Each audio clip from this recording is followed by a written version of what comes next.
Contacto con el secretario de Finanzas, Tomás Ruiz, que está en ella. Tomás, gusto saludarte y gracias por tomar el llamado telefónico. Javier y Jorge, muy buenas tardes, es un gusto poder hablar con su auditorio. Al contrario, secretario, platícanos un poco a la gente que te está escuchando en estos momentos, ¿de qué se trata? ¿Qué mecanismos está buscando el gobierno del Estado para hacer más sólida la economía veracruzana? Bueno, se trata principalmente de generar recursos que podamos dedicar a la reconstrucción del Estado.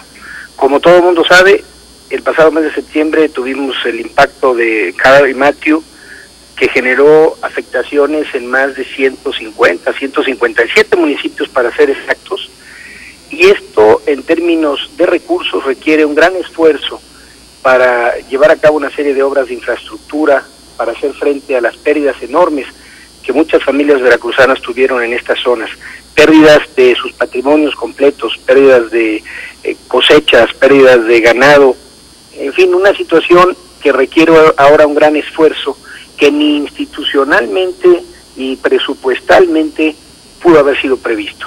Se trata pues de generar economías, de generar recursos, disponibilidades que podamos destinar a las tareas más importantes del Estado de Veracruz, que es la reconstrucción y la reactivación económica.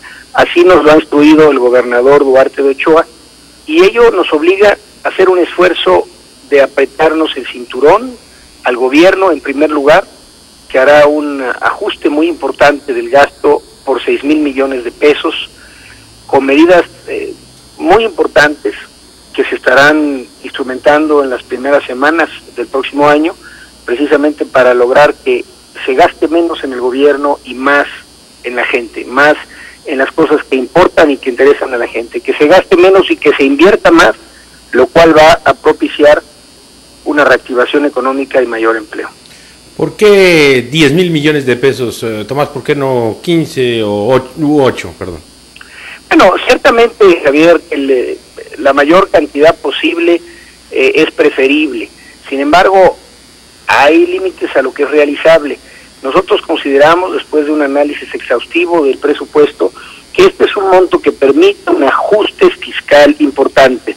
Permite, por un lado, bajar el gasto corriente, que desafortunadamente ha venido creciendo mucho en el gasto del gobierno del Estado.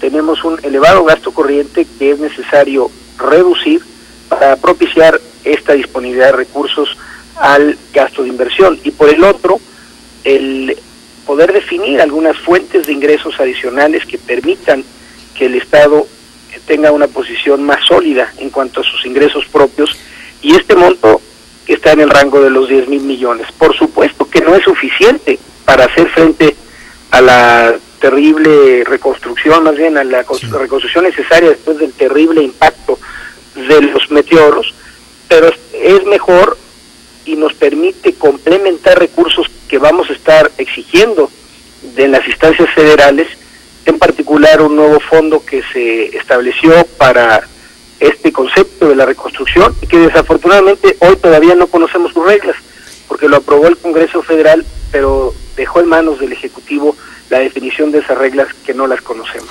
De ahí que este monto de 10,000 millones considere, pues, cuando menos la cantidad que necesitamos para poder hacer frente a estas importantes necesidades de la reconstrucción. Ahora, secretario, mencionas que se están definiendo algunas otras fuentes de ingresos. ¿Cuáles podrían ser esas otras fuentes? Bueno, lo que estamos proponiendo al Congreso son, por una parte, acotar el beneficio del subsidio de la tenencia, que se había aprobado en términos generales, y ahora estamos proponiéndole al Congreso que solamente se aplique para personas físicas y vehículos de un valor de 230,000 pesos o menos. Esto, que pudiera parecer restrictivo, nos permitiría un resultado... Perdón, ¿230,000 pesos o menos? O menos, efectivamente. Para ellos es el subsidio. Ajá. El subsidio se aplicaría a todos los propietarios, personas físicas de automóviles con un valor de 230,000 pesos o menos. Y la realidad es que esta medida, aunque pueda parecer una cantidad menor, permite que 9 de cada 10 personas físicas no paguen la tenencia. 9 de cada 10 estarían de esta manera, quedarían exentos del pago de la tenencia con este subsidio. De tal manera que nos permite, por una parte, seguir beneficiando a quienes más necesitan de este subsidio, y por el otro que los autos de un precio más elevado, o ciertamente los autos de lujo, paguen este importante ingreso para el gobierno del estado en estas circunstancias en donde, insisto, es necesario pues contar con todos los recursos para hacer frente a la reconstrucción. Esa es una de las medidas. Tenemos, por otra parte, un esfuerzo muy importante para ampliar la base en el caso de algunos impuestos. Se trata de hacerlos más equitativos.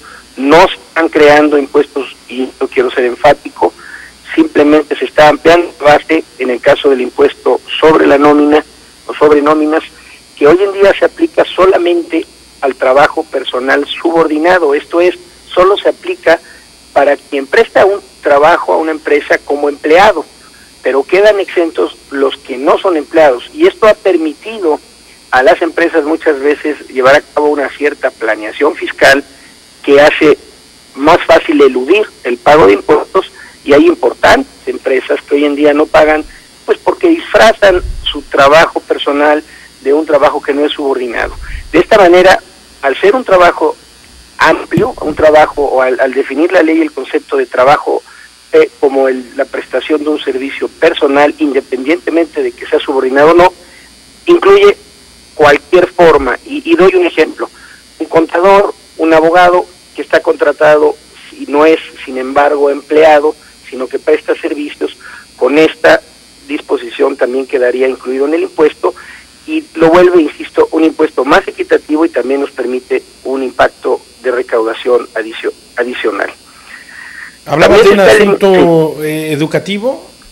Efectivamente, hay un impuesto que ya está definido en el Código Financiero del Estado desde 1975, que es un impuesto adicional para el fomento de la educación, que tenía, o que tiene más bien hoy, exenciones importantes. Es un impuesto que se aplica a todas las actividades que están gravadas por impuestos estatales, y sin embargo estaban exentos algunos impuestos. Estamos eliminando estas exenciones para que todas las contribuciones del Estado tomen en cuenta también este impuesto adicional para el fomento de la educación, que ya está contemplado en el Código Financiero.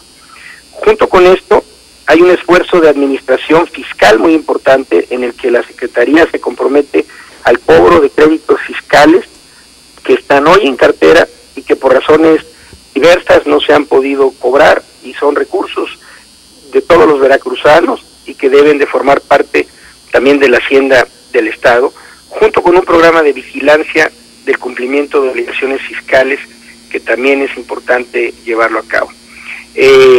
Por último, hay algunos derechos, en particular el derecho del control vehicular, que se propone se actualice en términos de salarios mínimos, ya que nos hemos ido quedando rezagados respecto de otros estados que tienen ya este derecho en niveles más altos, y nosotros nos hemos ido quedando atrás. Se propone un incremento al derecho de control vehicular.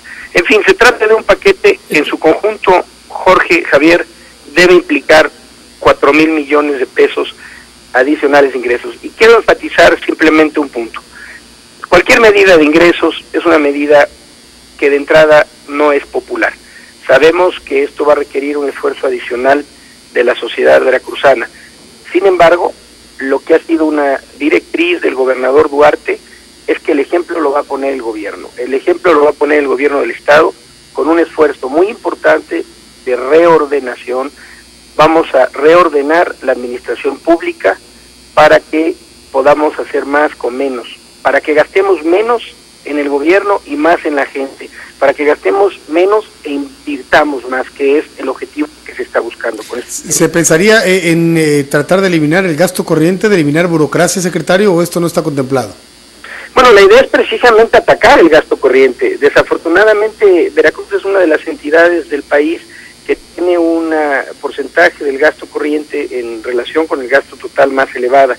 Necesitamos terminar con esta dinámica presupuestal que no es conveniente. Es una dinámica que se ha venido presentando en los últimos 2 años y que desafortunadamente ha hecho que las calificadoras de crédito del grado de riesgo del crédito del Estado nos hayan disminuido la calificación desde mediados del 2009. Esto, más allá de la cuestión técnica, nos afecta porque nos encarece